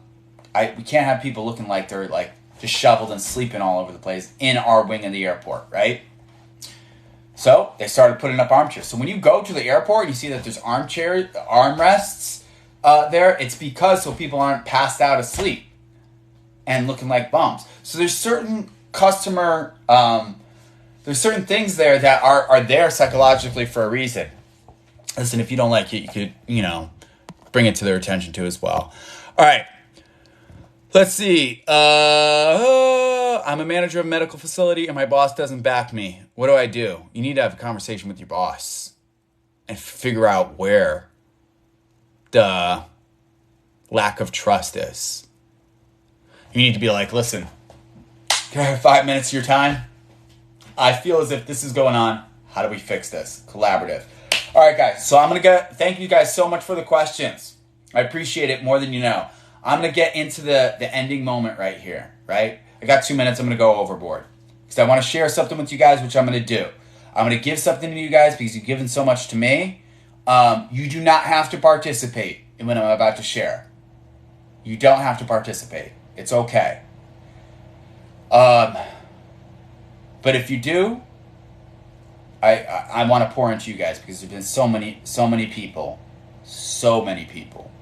on this call today. I want to explain what I do when I coach people. I'm going to bring it up. I'm going to show it to you guys.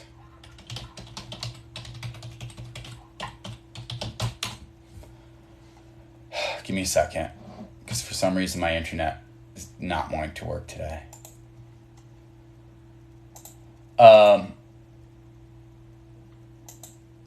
Maybe I can't show it to you guys. Maybe I'll just tell it to you guys.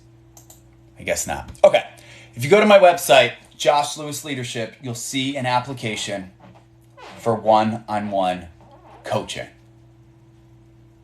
Okay? I coach people one-on-one. Costs $5,000.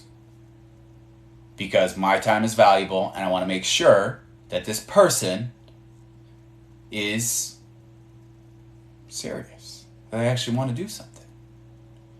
I pour into that person.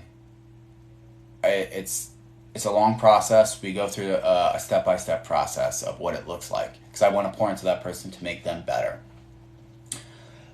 So that costs $5,000 to do because if somebody's spending $5,000 on something, they're important on it, right? They're going to be like, I spent $5,000. I'm showing up on the Zoom calls, and The worst thing in the world is when you're trying to coach somebody and they don't even show up for their coaching, right? So $5,000, they show up on the coaching calls, they're listening to the feedback, they're growing their organization, they're becoming better, right?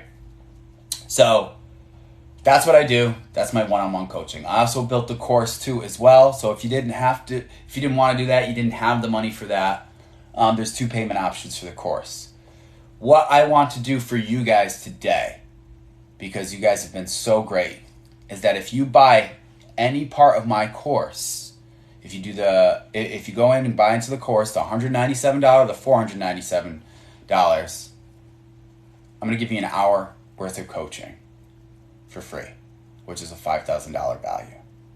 So for the next 2 hours, so until 3 o'clock, if you guys buy either the $197 version of my course or the $497 course, I'm going to give you 1 free hour of coaching. We're going to jump on a Zoom call and I'll listen to every single issue, problem, anything that you guys have. I'll take care of it for you. So for the next 2 hours, you're going to get whatever version you buy of the course. It's going to come through. I'll see the email. I'll send you out an email. It'll be personally from my email. And I'll coach you guys one-on-one for 1 hour Zoom coaching session. We'll just go through everything. Honestly, it'll probably be longer than an hour too as well, because that's just how I am, right? This is supposed to be 2 hours. I'm already over 2 hours too as well. That's what I want to give back to you guys today. So if you're going to buy either version of my course, the monthly version or the lifetime access, 1 hour free coaching with me. I want to do that for you guys because I can't get to everybody. And when I do this, I want to get to everybody, but I can't. So that's what I'm offering to you guys. I'm not going to charge you $5,000 for it. Whichever. And the reason why I'm doing that, because A, I want you to pay for something so you pay attention to it. And B, you're going to have the course there too as well. So if we don't cover anything in the hour, you have the course too as well to help you guys out. So for the next 2 hours, you can go, the link in my bio, it's Join Mastering Management. You're going to see 2 options for courses. Until 3 o'clock, 3 p.m. today is when you guys immediately register. I'll see your email address. You'll be immediately registered. We'll set up a one-on-one coaching time. So if you go to the link in my bio right now, say Join Master, you click on it, Join Mastering Management, go to that. I'll give you 1 hour coaching for the next 2 hours, whoever buys either the $197 monthly version or the $497 lifetime access. And how I want to end this is like this. It's August 13th. August 18th, 5 years ago, my brother died. He was staying at my place, mine and my brother's place. My brother Jeff and I, we had our own apartment, and my brother Jay came, and he battled with drugs and drinking a lot. And then what happened is he said he wasn't doing drugs, and he wasn't doing drugs, and he was okay. He was here for about a week, and then he just went out and he got something he got fentanyl. I'm sure you guys have heard of it. This was the first time I had heard of it. And then he came home and we all drank. We all had shots. By the way, my brother Jeff and him got in an argument the night before he died. We didn't know he was going to die. And my brother learned something very important, which I'm going to share to you guys. My brother Jeff learned never go to bed angry at somebody. So Jeff went to bed, and then he came right back out and hugged my brother and said, "I love you. I'm sorry. I don't mean to fight with you." It was like the last words they said to each other. Imagine if he went to bed and he woke up and knew the last words that they had were like anger towards each other. My dad taught us that. It's a very important lesson. Never go to bed angry at somebody. You never know what's going to happen the next day.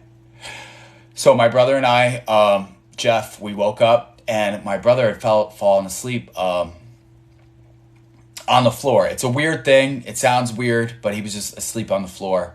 And we just looked at him and like, oh, he fell asleep. He passed out on the floor. It's a family thing we've done before. I've fallen asleep on the floor. Jeff's fallen asleep on the floor. But we went to go wake him up because we were going to go get breakfast. We are going to go get a haircut. And when we went to do that, he was stiff as a board, man. And I don't want to get into everything. And obviously it was very traumatic. He had passed away. The fentanyl was in his system. Then he combined it with alcohol, which we didn't know we were drinking. And he died. And back then, this is like 5 years ago, I was just starting to grow businesses, right? I've still got get really good. And I was starting to learn everything I applied towards businesses. And then I was like, okay. After that happened, I was like, what if I took everything I learned and I put this towards, what if I took everything I learned and I put it towards my brother and I was able to help him out? Maybe he would have changed. Maybe it would have been different, right? And I made a commitment and said, okay, after that, I can't go back and help my brother, but I'm going to help people. So no matter what I do, I'm going to spend the rest of my life committed to knowing what I'm good at and helping other people, because I wish I could go back and everything that I learned about how to help people, how to coach people, how to grow people, maybe I could have used that with my brother and maybe he would still be here. But I can't go back and do that, right? So that is my commitment to you. That's what I'm doing every single day. That's why I post here. That's why it's a Saturday. That's why I'm doing this. That's why I want to offer you guys like an hour of coaching. Like, it's because this is my responsibility. This is what I'm doing. This is what I'm meant to do. This is what I'm passionate about doing. And I want to help out as many people as I possibly can. I encourage you guys to do the same. Live a life of growth, of leadership, and of coaching. So that's it. That's where I'm at. That's what I got. It's 1 o'clock. It's 1:07. Thank you so much, every single one of you guys, for being on here. I appreciate you more than you can know. I hope what I said was impactful. I hope that you guys will take anything that you can learn from this and apply it to your people, and it'll just be easier. So thank you guys. Again, offer still stands. An hour for your coaching till 3 o'clock. Your email comes in. I got you guys. We'll set it up. We'll do an hour worth of coaching. You don't have to show your face on Zoom if you don't. Some people do. Some people don't. But I'll pour into you. I promise I'll pour into you everything I possibly can. I love you guys. Thank you so much. Be powerful. Have a great rest of your Saturday. And be powerful, my friends. You got a power that's untapped inside of you. Keep tapping into that. And let's change the world and let's build leaders together, okay? I love you guys. Have a great rest of your Saturday. Thank you. Thank you. Thank you. Thank you.